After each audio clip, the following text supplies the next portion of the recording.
The virtual CISO moment is brought to you by vCISO Services, a leading provider of quality and experienced virtual chief information security officers for small and mid-sized businesses. Check them out at vcisoservices.com.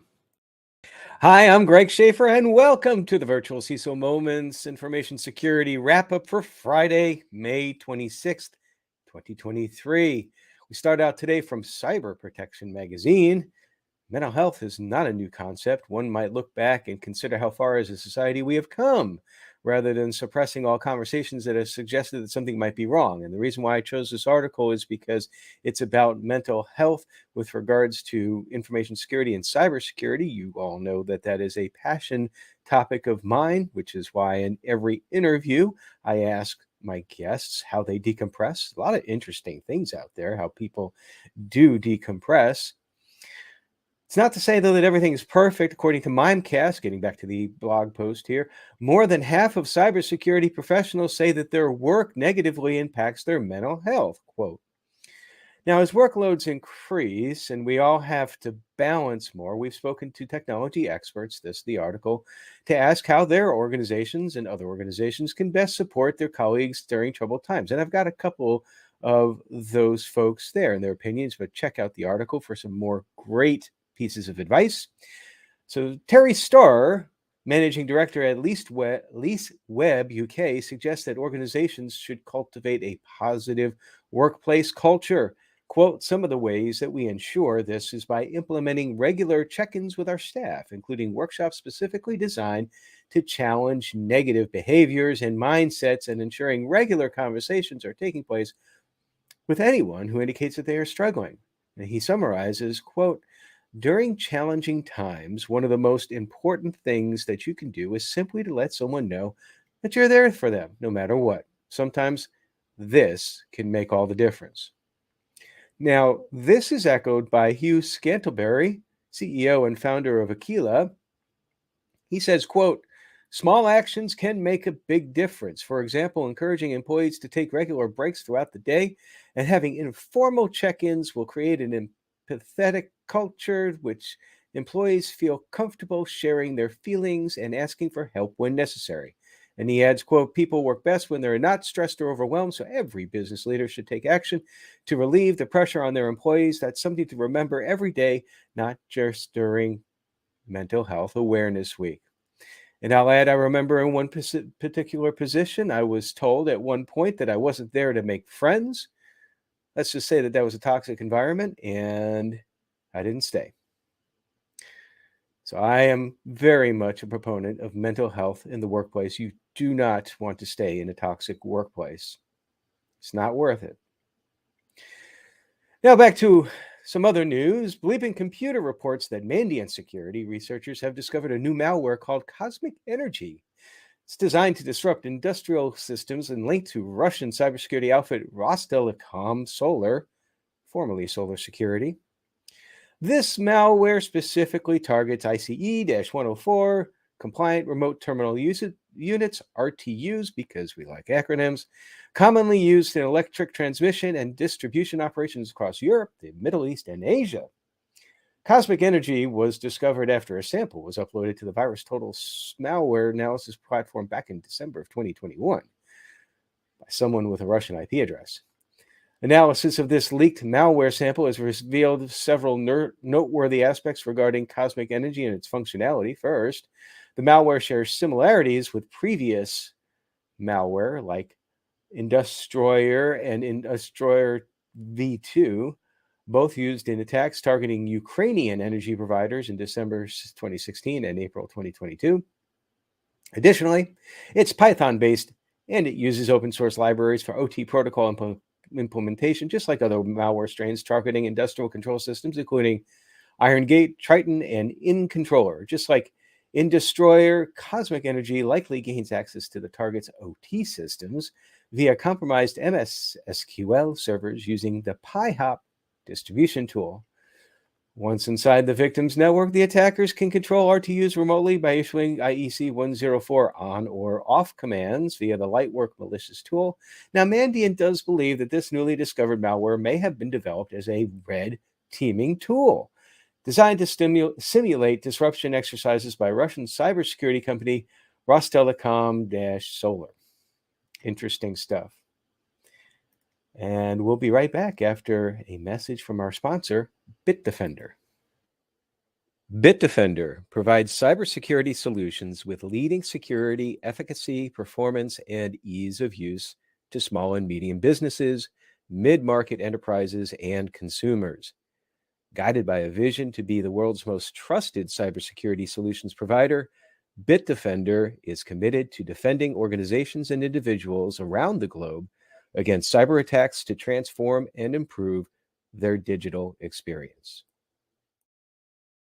Now, this from InfoSecurity magazine, the UK National Cybersecurity Centre, or NCSC, and several other international security agencies have issued a new advisory warning the public about Chinese cyber activity targeting critical national infrastructure networks in the United States. According to this document, the People's Republic of China, PRC, is associated threat actors employed sophisticated attacks to evade detection while conducting malicious activities. These tactics could also be potentially used on critical infrastructure outside the United States. The threat actors gained initial access by exploiting publicly facing applications, specifically Earthworm and Port Proxy. They then employed various methods to ensure persistence and maintain control over the compromised systems, such as using backdoor web servers with web shells, including the AWIN web shell variant, to establish a long-term presence. To evade detection, the cyber actor, aka criminal, adopted several defense evasion techniques, including deleting Windows event logs, system logs, and other technical artifacts. I added that aka criminal because there was a survey on LinkedIn, a poll, what we should call those folks, like threat actors and so on. And my response was other, and I said criminals, because that's what they are. And as another side note, I never like the term threat actor. That just sounds too like you're trying to make yourself sound self-important. I don't know. I use it because it's an industry term. I just don't like it.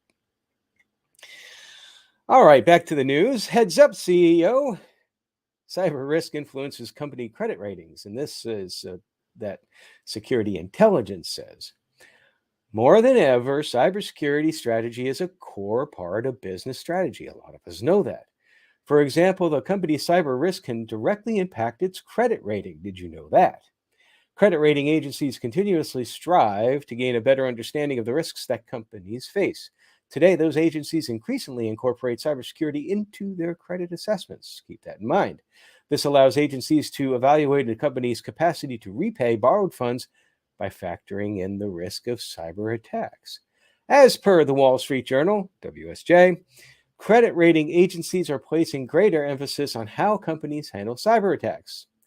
Cybersecurity has now become part of the assessment of creditworthiness. S&P Global Ratings analysts have revealed that companies and government agencies affected by cyber attacks have been downgraded due to IT outages, as well as the financial impact of the attacks.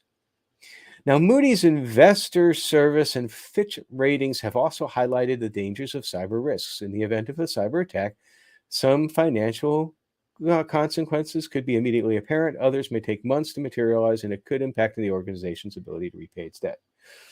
Anyway, the article continues with some advice from the World Bank, first starting with cybersecurity focus areas that should include data privacy, awareness and education, information sharing and communications, resilience, identity and access management, asset management, change and configuration management, software security, third-party management, physical security, endpoint security, network security, data protection, threat and vulnerability management, event logging and monitoring, and then they also offer some steps to develop a cybersecurity and data privacy strategy.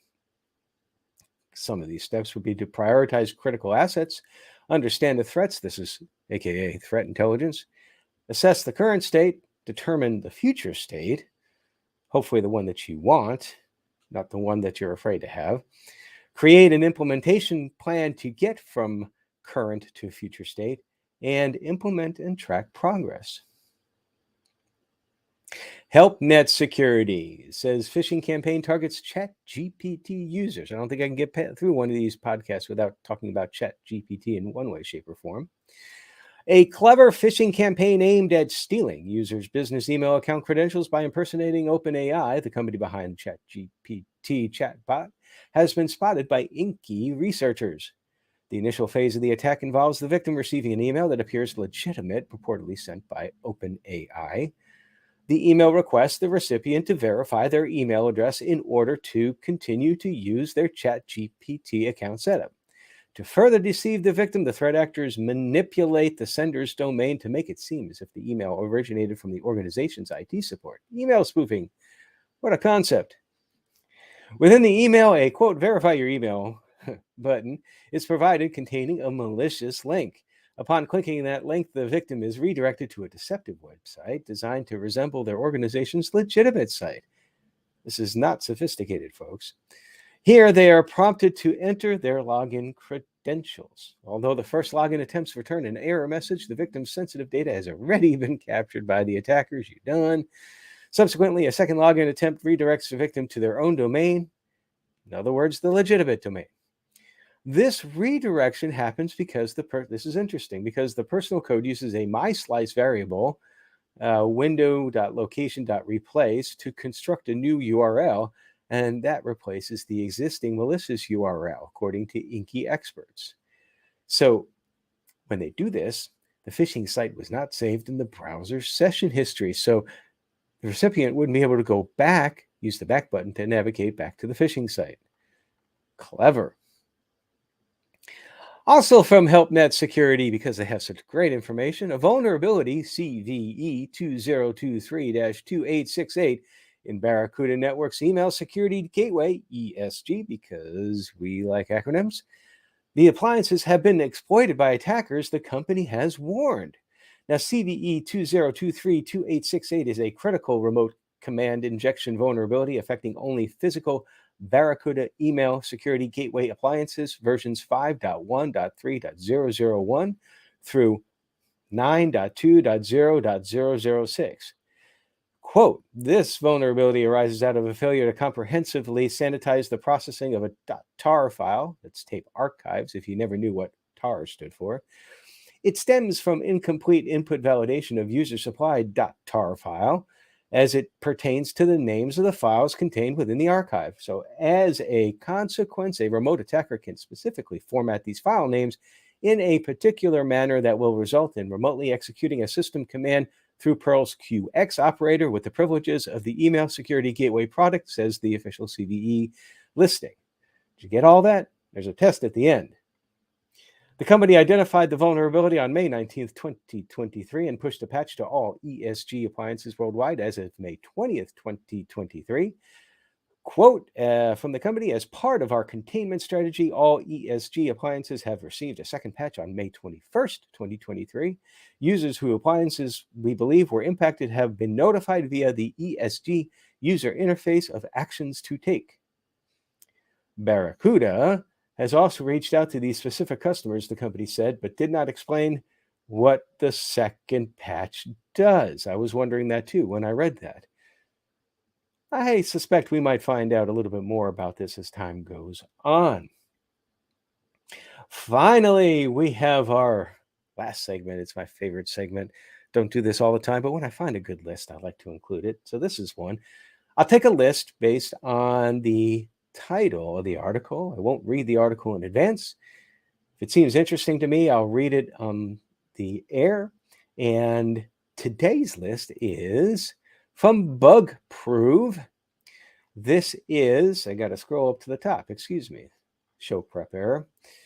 It is 7 questions and answers about firmware and firmware security. Now, this is a pretty detailed blog post. It is from last month, but I only present this here because it's got a lot of really good, interesting information on it. So I'm just going to go from a high level look at the 7 items, and then you can dive in deeper from there. The link is, of course, as usual, in the show notes. So the first one is what are the most common firmware image formats. And this is either for bare metal, which is binary file, Intel hex, or Motorola S record. I have no idea what these three mean, but you probably do. And rich OS for embedded systems with a rich operating system. There's a listing of all that stuff. Who writes the firmware? It's written by specialized firmware engineers who have expertise in low-level programming, and then they have a good write-up on writing firmware. What is firmware security? Well, according to the blog post, there is not a universally accepted definition of firmware security, but it generally refers to the protection of firmware from exploitation, modification, and unauthorized access. And then it goes through secure firmware development and some security operations, such as secure boot and firmware updates, and also some on implementation. Number 4, if I'm keeping track correctly, can you reverse the engineer? Can you engineer, turn around. No, can you reverse engineer an encrypted firmware? In general, no, apparently you can't, because you can't really decrypt encrypted firmware without additional information. And you may be able to hear the sirens in the background, that they seem to think that that's an important aspect as well too. On the other hand, one can reverse plain text firmware, and that might be ways to extract such an image from a device, even if firmware is encrypted at rest. So in other words, that you should really encrypt the firmware in some way, shape, or form. Number 5, what are the most dangerous vulnerabilities in firmware?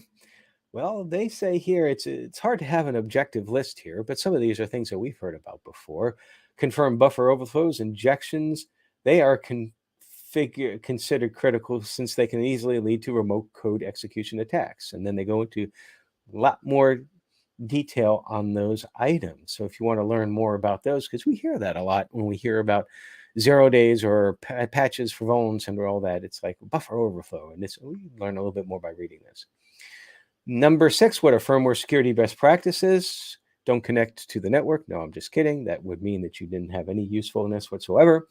Many practices will help firmware developers to design and implement a secure IoT system. It cannot be stressed enough that firmware developers should follow secure coding practices such as input validation and carefully managing memory and other resources to prevent common vulnerabilities such as buffer overflows and injection attacks, which we just talked about. And I guess that's it. Maybe I missed one, but I'm at the conclusion. So check out that article. It's an interesting article. It's in the show notes. Hope you'll get a chance to check that out. Check out some of the other links there too, as well as please visit our sponsor, Bitdefender. We appreciate them sponsoring the podcast for the past month. Look forward to other sponsors. If you're interested in sponsoring the podcast, give me a holler. I'll let you know all the details. And I hope you have a wonderful and safe extended weekend. We will be back on Monday with a quick strike, even though most people will be just sleeping in, at least in the United States. Until then,